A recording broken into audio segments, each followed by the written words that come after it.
दोस्तों, हमेशा आपने कहीं ना कहीं ये ज़रूर सुना होगा कि जब दुनिया का अंत होगा तो वो किसी बीमारी की वजह से होगा। लेकिन क्या कभी आपने सोचा है कि अगर ऐसा हकीकत में हो जाए तो क्या होगा?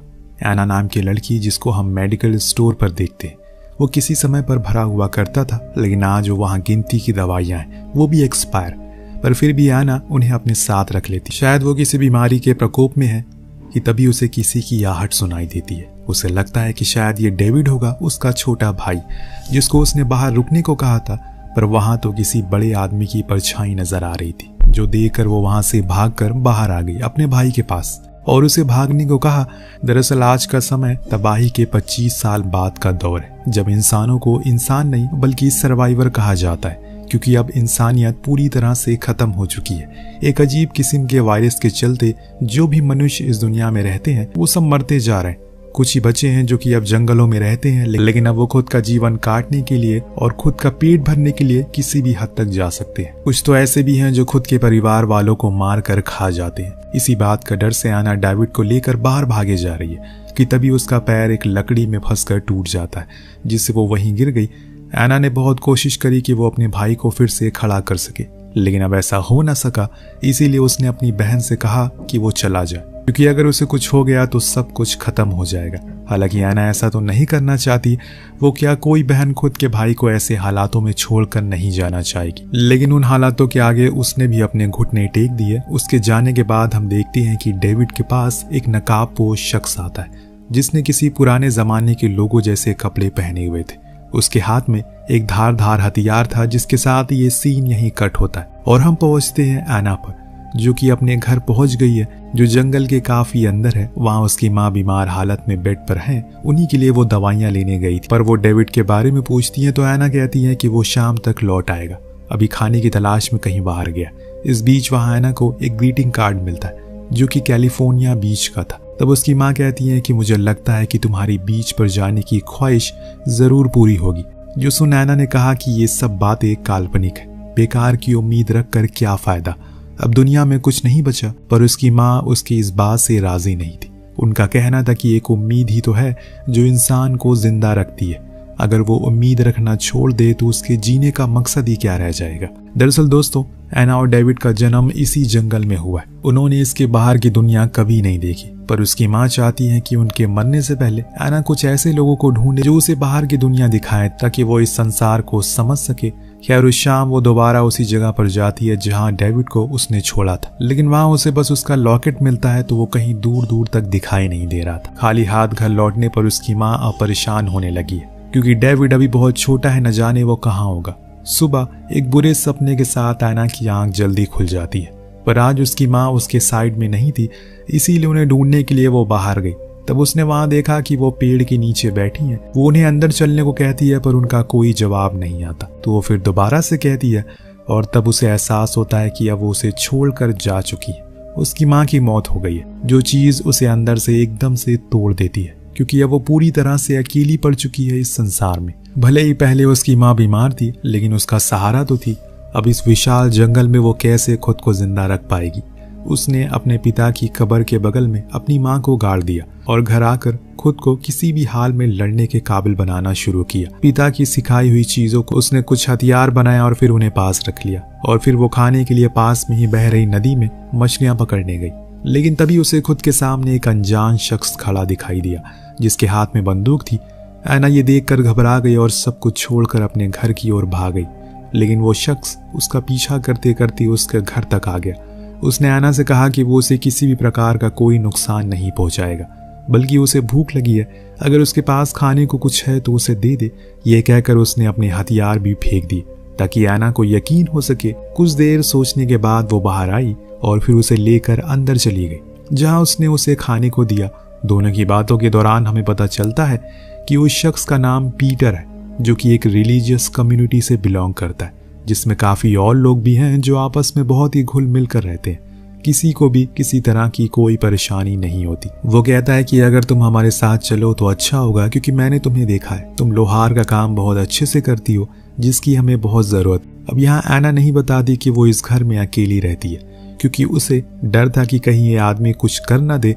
लेकिन पीटर को शुरू से पता चल गया था कि उसकी माँ का कुछ दिन पहले देहांत हुआ है, इस बीच कहती है कि कुछ भी वो कह रहा है वो सब कुछ एक कहानियां है जो काल्पनिक है, ऐसा कुछ भी नहीं है अब इस दुनिया में। वो ऐसे किसी भी अनजान के साथ नहीं जाएगी। सुबह होने पर पीटर वहां से चला जाता है, जिसके बाद ऐना अपने कामों में लग जाती है। उसने अब सब्जियां उगाना भी सीख लिया है क्योंकि वो हर समय मांस तो नहीं खा सकती। पर इस बीच उसे बार बार पीटर का ही ख्याल आ रहे थे, कहीं उसने उसके साथ ना जाकर गलती तो नहीं कर दी।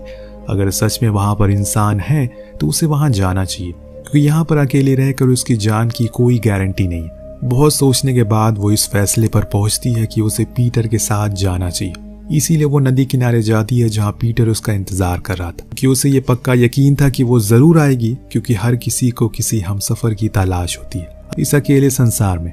दोनों बातें करते हुए आगे बढ़ते हैं कि तभी कुछ दूरी पर एक कैनिबल का ग्रुप दिख जाता है, जिनसे ऐना का पहली बार सामना हो चुका है। वो उन्हें देख छुप जाते हैं, लेकिन उनके जाने के बाद पीटर उन कैनिबल्स के बारे में ऐना को बताता है। ये वो लोग हैं जो कि अपनी भूख को मिटाने के लिए किसी भी जीव या फिर किसी भी इंसान को काट कर खा सकते हैं, फिर चाहे वो उनका परिवार का ही क्यों ना हो।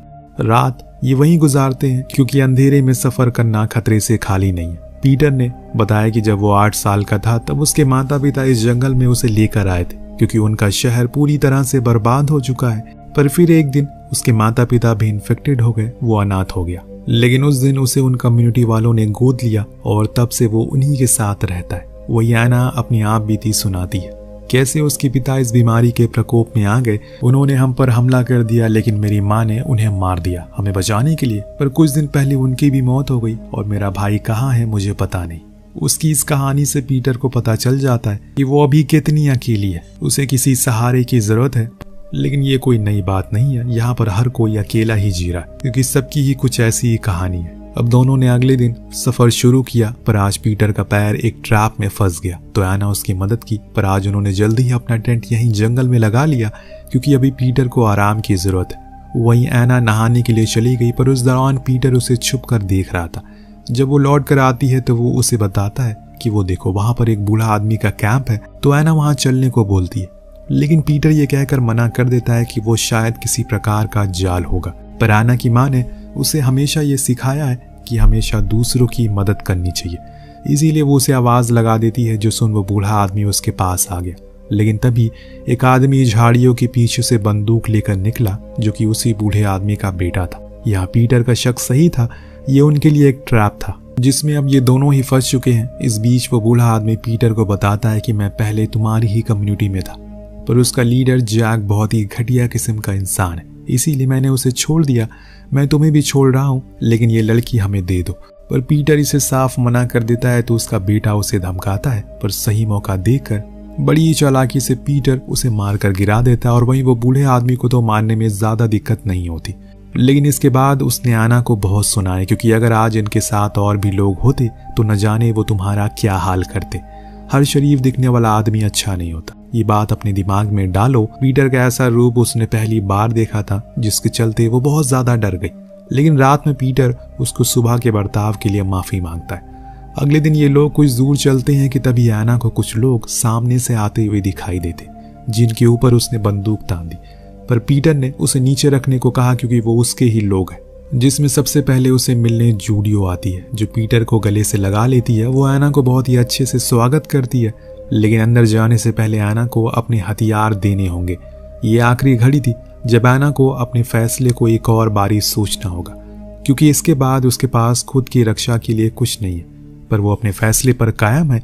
इस बीच वहां जैक आता है, जो कि जूडियो का पार्टनर है। वो ऐना को देखकर कहता है कि कल ही हमने एक कैनिबल को पकड़ा है, जो बस एक ही धुन गाया जा रहा है, ना ही कुछ बोल रहा है, ना ही कुछ बता रहा है। सभी उसे देखने जाते हैं। तब ऐना जब उसकी आवाज सुनती है तो उसे एहसास हो जाता है कि ये तो वही है जिसने उसे मेडिकल पर पकड़ा था। शायद उसके भाई को इसी ने मारा हो, लेकिन इस बारे में वो किसी को कुछ नहीं कहती।